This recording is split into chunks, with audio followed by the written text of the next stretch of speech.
Regresamos a Nación Z por Z93. También tenemos la oportunidad de hablarle a la diáspora por la Mega TV y retomamos la conversación con Tomás Rivera Chat, el presidente del Senado de Puerto Rico.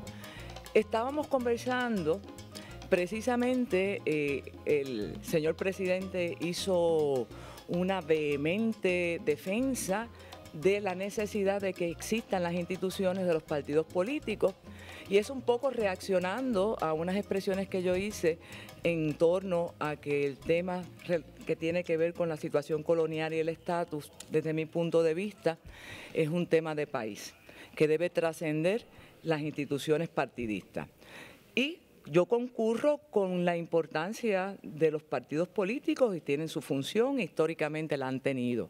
Sin embargo, traigo a la mesa la discusión de que los partidos políticos no necesariamente van a la par de las realidades históricas que se están manifestando, como podría ocurrirle a el Partido Popular Democrático, y esta es una opinión muy personal, que han abandonado su obligación de orientar a la gente en torno a lo que pasó con el Estado Libre Asociado. Y eso es una realidad. Sí, pues, y eso no ha sido atendido. No, eso es una mala palabra, hablar del estatus. Pues déjame plantearte lo siguiente. Yo entiendo que la historia lo que ha hecho es validar a los partidos políticos, esencialmente, ¿verdad? Siguen manteniendo un arraigo y una fuerza. Eso no quiere decir que no son importantes los movimientos ciudadanos. Los movimientos ciudadanos han también crecido, se han fortalecido. Tenemos un senador independiente. Sí. Tuvimos en una ocasión un alcalde en la ciudad de Cabo Rojo. ¿Y lo que pasó en las pasadas elecciones? Hace unos 2 términos tal vez, hubo varios partidos políticos a nivel local, que no son los partidos políticos institucionales a nivel insular, sino que son partidos políticos, uno que hubo en Cataño, otro que hubo en Loíza, en San Juan también hubo un partido local. Así que en Ponce también. Y a nivel nacional, lo que tiene que quedar claro es que los partidos políticos no son su liderato, el liderato es transicional. Todo líder político es transitorio, nadie es permanente.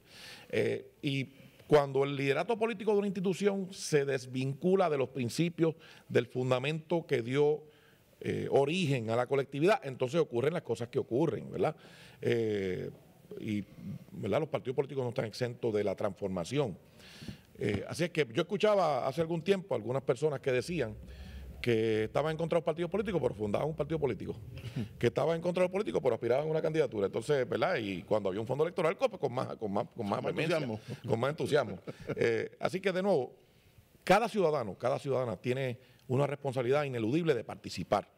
Esté o no vinculado o afiliado a un partido, lo importante es que el ciudadano tenga el poder de decidir con su voto quién está en cada una de las determinaciones, ¿verdad?, posiciones electivas. Pero ¿quién más cree en esa estrategia suya de confrontación, de coger y poner a los Estados Unidos sobre la mesa en la comunidad? Pero ¿quiénes son los otros? O sea, porque el PNP llega al poder, dice unas cosas en la de campaña, el Partido Popular dice unas cosas en la campaña electoral, llega al poder y lo que hacen es administrar la colonia. Pero en el caso nuestro se presentó legislación, se llevó a cabo una consulta, se ha insistido en varios foros, se creó la comisión. O sea, hay un movimiento en esa dirección a que vamos a encontrar resistencia en algunos sectores en los Estados Unidos, principalmente en Casa Blanca con el presidente Trump, que ahora una de sus ex asesoras ha hecho declaraciones que demuestran que él tiene cierta apatía a Puerto Rico. Así que, de nuevo, ¿cuál es el paso a seguir, presidente? Insistir, arreciar en la lucha. Es la única manera, la combatividad.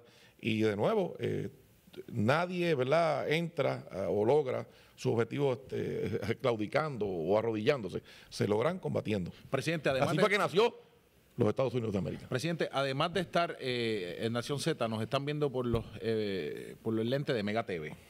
La gente de la Florida, Puerto Rico, aquí en Puerto Rico, Florida, Nueva York, todo Puerto y estas próximas elecciones que va a haber en noviembre, los midterm elections, son fundamentales para el futuro que pueda tener Puerto Rico y los Estados Unidos. Se juegan cerca de 26 distritos congresionales en donde los puertorriqueños tienen, la comunidad puertorriqueña ahí tiene poder decisional de quién va a ser ese congresista, y 6 escaños senatoriales que los puertorriqueños pueden ser determinantes en quién va a ser ese senador, y el Senado Federal se controla por 2 votos. Puerto Rico, los que vivimos aquí, los ciudadanos americanos que viven en Puerto Rico, no tenemos derecho a votar ni por congresistas, ni por senadores, ni por el presidente de los Estados Unidos.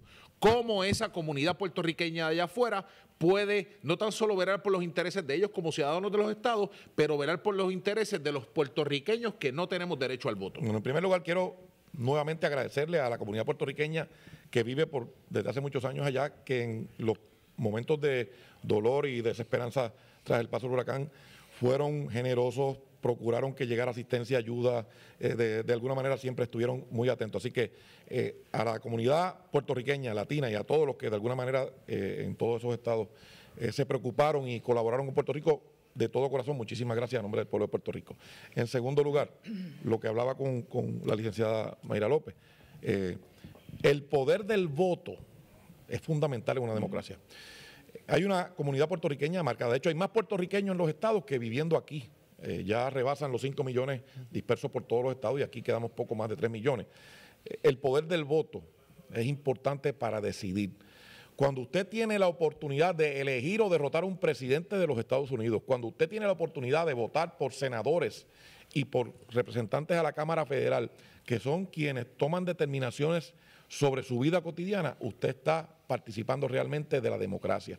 De eso carece Puerto Rico, y los puertorriqueños y los latinos que estén residiendo en los estados y que tengan esa oportunidad deben entonces ser solidarios con el pueblo puertorriqueño y ponerle fin a la injusticia y a los atropellos que algunos sectores han tenido contra Puerto Rico con su voto, decidiendo quién ha sido amigo de Puerto Rico y quién no, y con su voto apoyando a los que han sido amigos de Puerto Rico. Y yo creo que es bien importante también que la diáspora comprenda que los problemas de los puertorriqueños no están encasillados o están encajonados en límites geográficos. Claro. Y que indudablemente los puertorriqueños que viven en Estados Unidos son las personas idóneas para abrirle brecha a los que estamos aquí. Y Mira, en ese sentido... hay un punto que yo siempre destaco. Si tocáramos cualquier tema, la ciencia, las artes, cualquier profesión, búscalo, que hay un boricua. el gobierno, el deporte, hay un puertorriqueño súper destacado. Búscalo, que hay un Súper destacado, boricua. en posiciones electivas inclusive. Y en todas las partes del mundo. En el organismo de legisladores estatales. Que Tenemos hasta un astronauta. tenemos mucha gente en el Tribunal Supremo. Sí, señor. Así que tenemos, de los Estados Unidos, así que tenemos puertorriqueños y puertorriqueñas en todas partes del mundo, en todos los temas destacados. Así que la materia prima que se produce aquí, sin duda, el puertorriqueño tiene la talla intelectual, la capacidad, todo lo que hace falta para despuntar. Así que esa oportunidad que han tenido los que se han destacado fuera del entorno de la isla, la queremos los que estamos aquí teniendo igualdad plena como ciudadanos Y americanos. usted como presidente del Senado ha estado llevando la voz, yo vi que el gobernador, pero quiero verle como presidente del Senado, en el Senado han estado llevando la voz a la diáspora, como dice Mayra, para que participen, para que se organicen, claro, para que se inscriban, para que participen en la elección, porque la fuerza electoral, por ejemplo, en Florida, del puertorriqueño va a ser fundamental. Escuchábamos a Colbert Toro y a Gary Rodríguez, que ha hecho unos estudios magníficos en las últimas semanas, que dice que va a ser fundamental para la elección, no tan solo de congresistas, sino para el gobernador de Florida. Tan importante es eso, que Carmen Yulín dejó de ir a Caracas y a Venezuela, y a Habana, y ahora va a Washington a buscar premios. Y a Texas. Cuando Carmen Yulín dejó La Habana y Caracas para irse a los Estados Unidos, te podrán imaginar lo importante que es. Pero ella también tiene derecho a ir donde Pues quiera. claro ¿no? que sí. Y cada cual adelanta su causa. Tiene derecho a recapacitar, por eso es que lo digo. Presidente, que estudió en BU.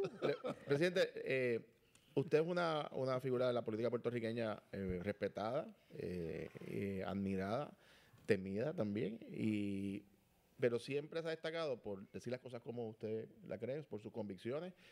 Ha ido a 3 primarias, ha salido contundentemente y 3 elecciones. O sea, está invicto, nunca ha perdido una elección y su base política es conocida particularmente por la cantidad de votos que usted recibe en las votaciones. Está empezando prácticamente. Le pregunto,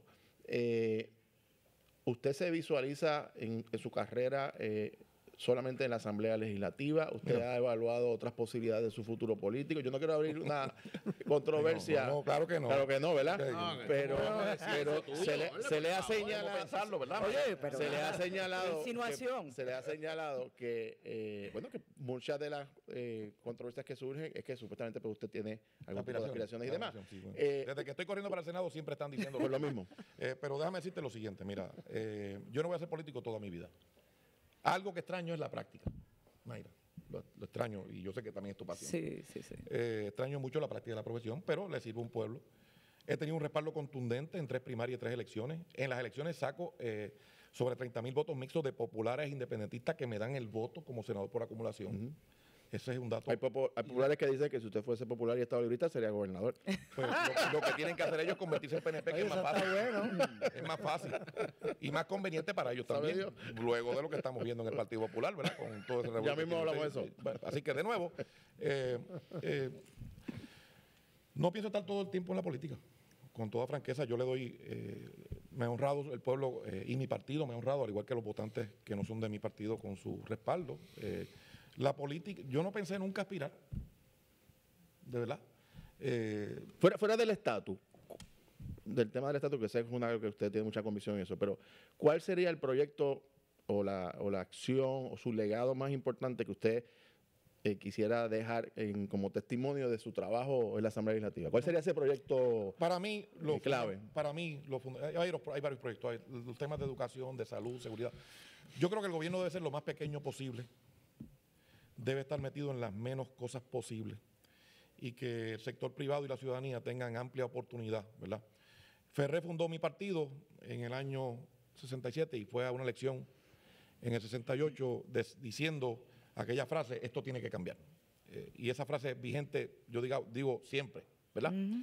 Y la visión de don Luis Ferré, un ponceño, ¿verdad?, que era una persona acaudalada, siempre era que los humildes tenían que tener la oportunidad. Y cuando tú examinas lo que era el pensamiento de don Luis Ferré, ¿de qué se trata la oportunidad? Bueno, la oportunidad se trata de que todo el mundo, independientemente de cualquier otra consideración, pueda desarrollarse al máximo de sus capacidades. ¿Y cómo tú lo logras? Bueno, teniendo la mejor educación, la mejor salud, el mejor ambiente para propiciar negocios, ¿verdad?, del mejor ambiente de trabajo. Yo creo que el legado que debe dejar cualquier persona que haya tenido el inmenso privilegio de servir en el gobierno de Puerto Rico en una posición activa es que la gente entienda que tiene la oportunidad de desarrollarse al máximo de sus capacidades. Una vez tú ubicas eso en las manos de la gente, está en él o en ella llegar hasta donde quiera. A mí, apartándome un poco del tema político, quiero hablar un poco del ser humano, de Tomás Rivera Chat, puertorriqueño, Tomás, el hombre puertorriqueño, que acaba de compartir con nosotros unas reflexiones y que acaba de decir que él no se visualiza como político toda su vida. Entonces, se me ocurre que me encantaría, ¿dónde usted se visualiza? Si usted deja la política, si usted abandona ese animal político que encarna Tomás Rivera Chat, ¿dónde se visualiza? Yo voy a ser abogado hasta el último de mis días. Político seré una buena parte de mi vida, o he sido una parte de mi vida. Abogado, la pasión por la práctica ha sido mi vida. De hecho, Mayra, y esto es una anécdota, cuando fui reclutado para ser comisionado electoral, cerré mi oficina de abogado y allí está tal cual la dejé hace todos estos años.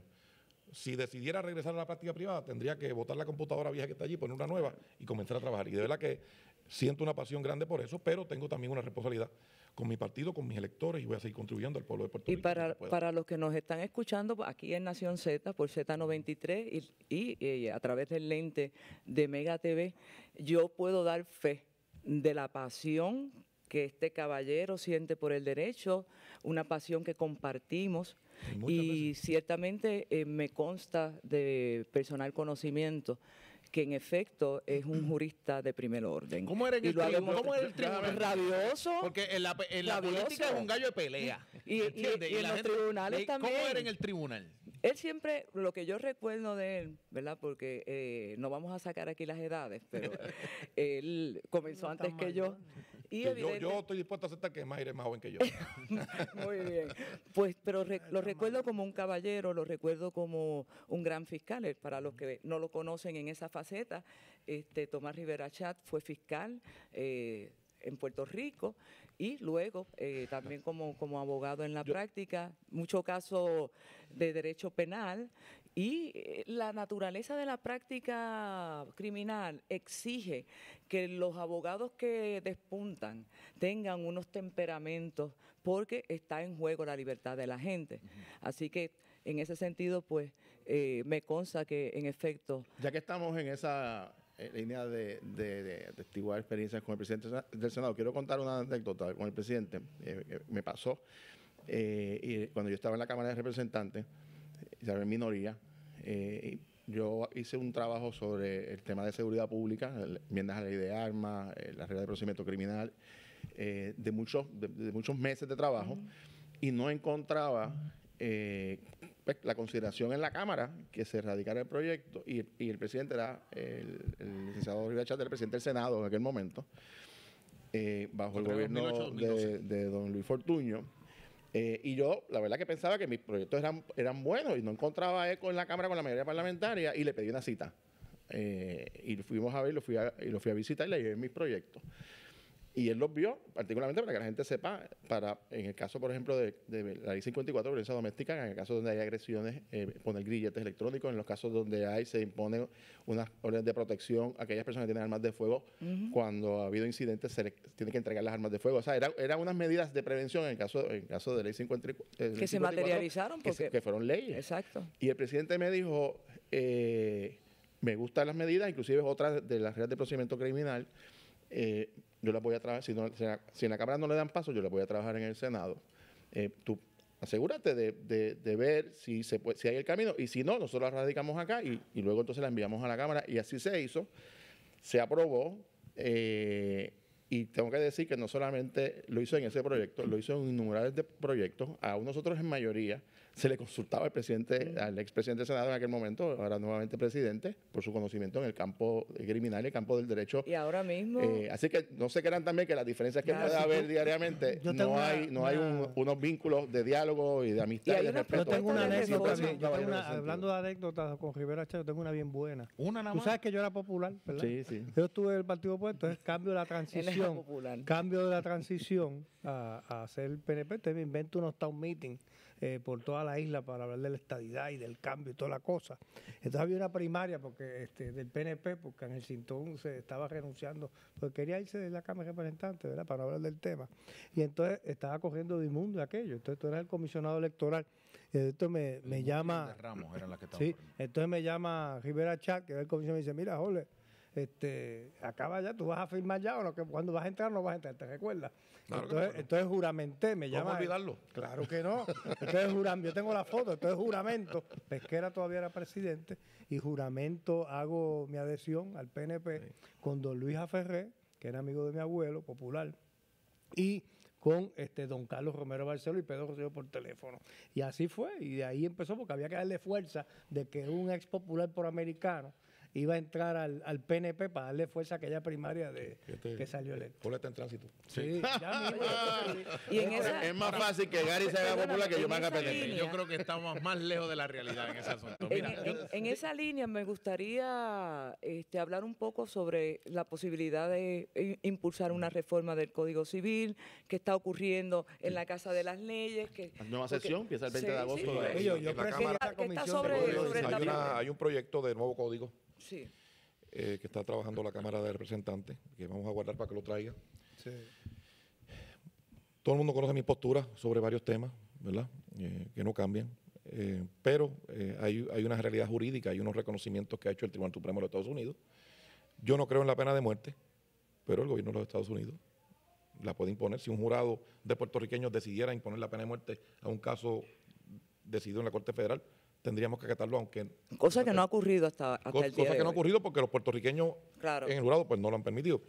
Y creo que el Código Civil que se va a estar, que se está considerando y que esperemos que se pueda aprobar Esa es la comisión permanente en esta oportunidad, correcto, sea un código que le permita a todo el mundo tener su espacio, ¿verdad? Sin alar hacia ningún extremo. Y confío en que así nos llegue de la Cámara. Si no, pues nosotros lo examinaremos, ¿verdad? ¿A qué usted se refiere con de hablar de...? Pues, bien sencillo, hay un sector conservador, yo soy conservador, hay un sector muy liberal, hay unos temas que los matrimonios entre homosexuales. Yo creo que hay unos temas donde conservadores y liberales no tienen diferencia, por eso. que eso podemos atenderlo. Donde sí hay diferencia, pues tenemos que buscar un balance que sea justo y que sea razonable. Presidente, pero usted no cree, mire, yo presidí esa comisión conjunta de Cámara y Senado del Código Civil 4 años.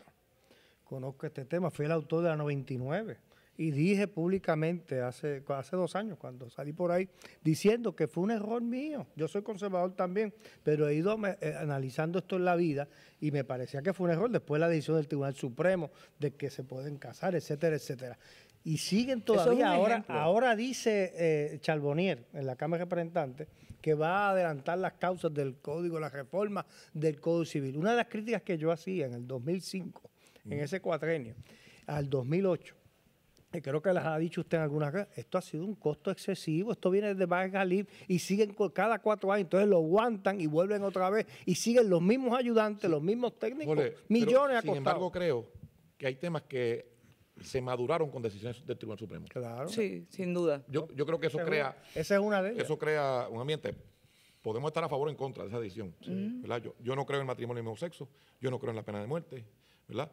Pero es el Estado de Derecho. Sí, la jurisprudencia. Entonces yo creo que eso ha madurado muchas cosas que quizás permitan que tengamos un código civil a la altura de los tiempos modernos. Exactamente. Y en esa dirección tenemos que movernos. Y yo creo que eso es fundamental. Sí. O sea, la ley tiene que ir a la par con la sociedad. Con la sociedad. Claro. En 5 días comienza la sesión ordinaria en la Asamblea Legislativa. Sí. Hay unos proyectos pendientes, el Código de Incentivos, la nueva reforma contributiva, está el nombramiento de la CPA Teresita Fuentes como secretaria de Hacienda, que es uno de los nombramientos del Gabinete Constitucional, importantísimo. Yo creo que el nombramiento de la señora Teresa Fuentes es excelente. Es una persona súper brillante, súper capacitada. Muy respetada. ¿Ya sometió todos los documentos? Sí, está todos los documentos. Vamos a tener una vista pública el lunes próximo, a las 10 de la mañana, que es cuando comienza la sesión. Entonces, pues la vamos a tratar de confirmar el mismo día para que la secretaria de Hacienda esté en funciones. Cuando se atienda la reforma contributiva. Sobre la reforma contributiva y el Código de Incentivos, tengo que decirte que la Cámara le corresponde en primer turno atenderla constitucionalmente, pero el proyecto como se presentó de reforma contributiva sugiere que el secretario de Hacienda tenga una facultad de él decidir cómo se cambia la Constitución y eso no va. Eso es una facultad inherente e irrenunciable de la Asamblea Legislativa, así que eso no va. En el proyecto de reforma contributiva también están unas disposiciones donde solamente contadores públicos autorizados van a tener el control para las finanzas o la responsabilidad para las finanzas de los negocios. Eso va a encarecer, desde mi punto de vista, la operación de algunos negocios. Eso va a tener cambios. O sea, no se le va a dar la exclusividad a nadie para tener el control de los informes o de los trámites de contabilidad. Eso va a cambiar. El IBU, estamos considerando reducirlo, el IBU general. El IBU de los alimentos procesados, hay varias propuestas. Una de ellas inclusive lleva a 0 el IBU de los alimentos procesados, los restaurantes, los establecimientos de comida preparada. El impuesto sobre la propiedad mueble. ¿En qué estamos de acuerdo? Estamos de acuerdo en que si tú mejoras las medidas de fiscalización, deberías tener mejor recaudo. Así que, y si bajas las contribuciones y aumentas la base contributiva, debe también fluir. Así que en esa dirección, junto a la propuesta que hace el gobernador y lo que trabajen nuestros compañeros de la Cámara, vamos a estar trabajando. Y el Código de Incentivos, tal como se presentó, a nosotros no nos hace sentido los incentivos de turismo, los de salud y los agrícolas, y vamos a revisarlos. Va a estar interesantísima esa nueva sesión ordinaria. La conversación, evidentemente, tener a una figura como Tomás Rivera Chat, pues genera mucha conversación. Vamos a continuarla. Con todo el tiempo que Pero quieran, aquí nos vamos a una pausa. Nación Z por Z93. Estamos en la Mega TV. Regresamos en breve. No se vaya nadie.